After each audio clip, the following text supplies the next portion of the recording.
als ik daar aan het gewelf ga werken, de kans dat met al die blokken van naar boven omlaag vallen. Dat is wat 5 jaar geleden gebeurde en wat ze in Maastricht niet meer willen.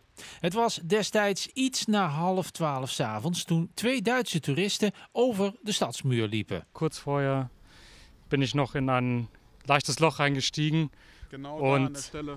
Genau an der Stelle können uns sehr, sehr glücklich schätzen, dass wir in diesem Moment nicht an der Stelle waren, sondern ein paar Meter weiter gegangen sind. Und Gott sei Dank sind uns nicht noch andere Leute nachgefolgt. We schrikken wel, ja. Dit is niet wat je wil.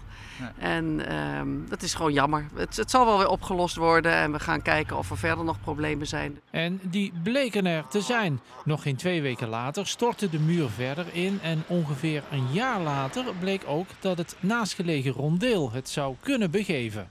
Recentelijk is er dus een archeologisch onderzoek geweest in de bovenkant ook van de rondeel de 5 koppen. En toen is er een gat ontdekt van water. Dus daar is al langer wat aan de hand. Het rondeel werd uitgegraven en dat zorgde voor de nodige ontdekkingen. Toen de muur er nog stond, 2 jaar geleden, zag je dit niet. Het lag al 400 jaar onder de aarde. Schietgaten, poorten en zelfs krijttekeningen kwamen tevoorschijn. Elementen die in de nieuwe opbouw allemaal terug te zien zijn. Maar voordat het zover is, zal de muur eerst moeten worden ontmanteld. En dat gaat steen voor steen, die stuk voor stuk genummerd worden. Nou, die zijn genummerd omdat we de muur zoals die was natuurlijk weer helemaal in de originele staat willen terugbrengen. Ron Vernier is als bouwkundig ingenieur al jaren betrokken bij het project. Hij krijgt vaak de vraag waarom het zo lang duurt om de muur te herstellen. Als je de instorting in het begin zag, denk je, wow, moet dat allemaal zo lang duren? Maar goed, zo'n project groeit. Het is onbekend terrein. Je weet niet wat je tegenkomt. Je kunt niet achter de muur kijken. Maar ja, door het langzaam ontmantelen en stabiliseren van zo'n constructie kom je allerlei andere nieuwe dingen tegen. Nou, dat is hier ook gebeurd. En uiteindelijk moet je ook al die werkzaamheden in een plan gieten. En dat kost tijd.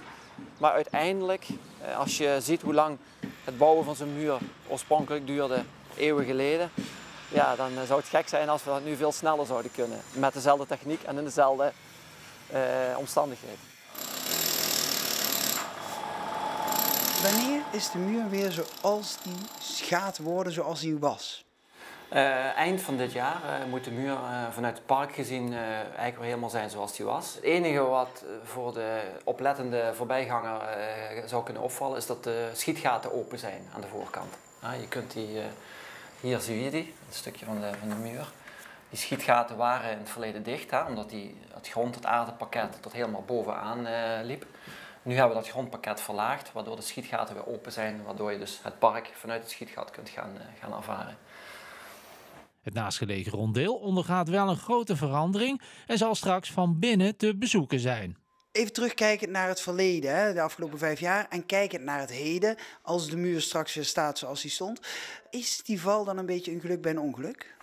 Ja, zeker weten. Doordat de muur instabiel was geworden, moesten we natuurlijk verder onderzoeken om te kijken wat nodig was om die muur weer stabiel te maken. En zo ga je steeds verder in zo'n object duiken. En dat heeft ons uiteindelijk heel veel geleerd over dit vestingwerk, maar ook over de andere vestingwerken verdeeld over de stad. En daar zijn we natuurlijk heel blij mee. En op die manier kunnen we vooruitkijken en maatregelingen nemen indien dat nodig is, om te zorgen dat het niet op andere plekken ook gaat gebeuren wat hier gebeurd is.